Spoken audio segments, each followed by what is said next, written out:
La parole est à Madame Annie Genevard.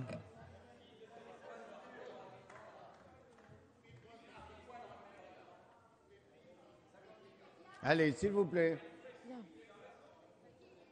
Allez, Madame Genevard, vous avez la parole. Monsieur le Président, Madame la garde des Sceaux, Madame la Ministre, Madame et Monsieur les Présidents, Madame et Monsieur les rapporteurs, Mesdames et Messieurs les députés, chers collègues. En dépit de dénégations et d'éléments de langage ressassés jusqu'à l'épuisement du sens, je suis persuadée que cette loi que vous portez en obéissance à la promesse 31 du candidat François Hollande, je suis persuadée que cette loi suscite dans vos rangs et probablement au plus haut niveau de l'État de sérieux doutes. À commencer par le premier des vôtres, le Président de la République, qui, devant nous, les maires réunis en congrès, laisse échapper cet incroyable aveu: le mariage des couples de même sexe est affaire de conscience et, à ce titre, on peut choisir de ne pas le célébrer. Allons bon, cette loi ne serait pas seulement la réparation d'une injustice liée à l'arbitraire des lois, mais une affaire qui interpelle la conscience. C'est ce qu'avouait ainsi le Président de la République, c'est ce que nous croyons aussi. Oui, monsieur le rapporteur de la Commission des lois, le maire est une conscience et pas seulement une écharpe. C'est vous-même, Madame la garde des Sceaux, admettant imprudemment, je crois, que cette loi constituait une réforme de civilisation. Diable, et cela ne suffirait pas à ce que l'on consultât le peuple, raison peut-être pour laquelle vous l'avez prudemment requalifiée dans le JDD de cette semaine de réforme de société. Et quel enseignement tirer du propos de Madame Guigou, que je ne cherche pas à piéger, mais tout de même, elle affirmait: il n'est pas question, ni aujourd'hui, ni demain, que deux personnes de même sexe puissent se marier. Voyez la fragilité des certitudes d'hier. Et que veut dire cet amendement PMA, conséquence terriblement inévitable du mariage homosexuel juste avant la reconnaissance de la gestation pour autrui, amendement promis en septembre et retiré sous la pression du gouvernement en octobre. Vous avez parfois, presque malgré vous, laissé s'exprimer ces doutes, et comment pourrait-il en être autrement lorsque 1 million de personnes, ou 800 000 si vous préférez, défilent pour dire leur attachement au mariage et à la famille? Comment pourrait-il en être autrement quand des organismes aussi compétents que l'Académie des sciences morales et politiques ou le Conseil supérieur de l'adoption expriment des avis négatifs ou un sentiment d'inquiétude?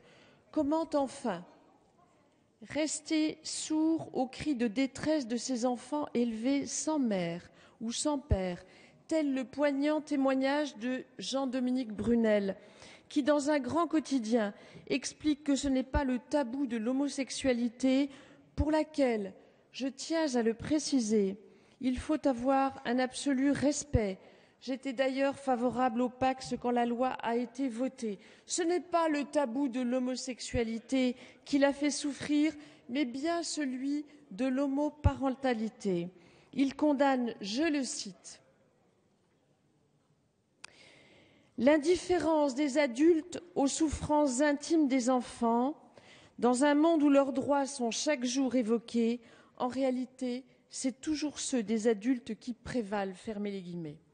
L'enfant est pour moi trop absent de votre réflexion et finalement du débat, alors qu'il aurait dû en constituer la priorité absolue. Il est très symptomatique que les propos de messieurs les présidents et rapporteurs aient essentiellement porté sur la reconnaissance de l'homosexualité et la condamnation de l'homophobie, ce dont nous sommes parfaitement d'accord.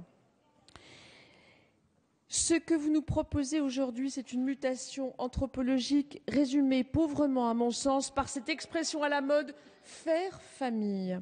C'est une rupture de lien entre l'enfant et ses origines.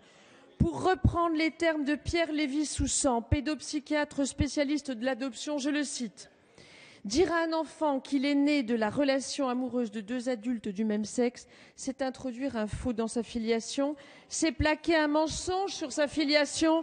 L'enfant devient un SDF, un sans domicile filiatif. » Fermez les guillemets. S'il vous plaît. Bien sûr, vous objecterez des témoignages inverses.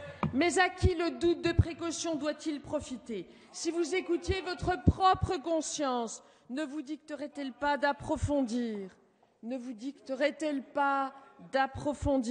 les conséquences psychiques et psychologiques pour les enfants que des parents priveront pour certains à tout jamais du droit merveilleux et si évident pour la plupart d'entre nous de prononcer conjointement les mots de papa et de maman.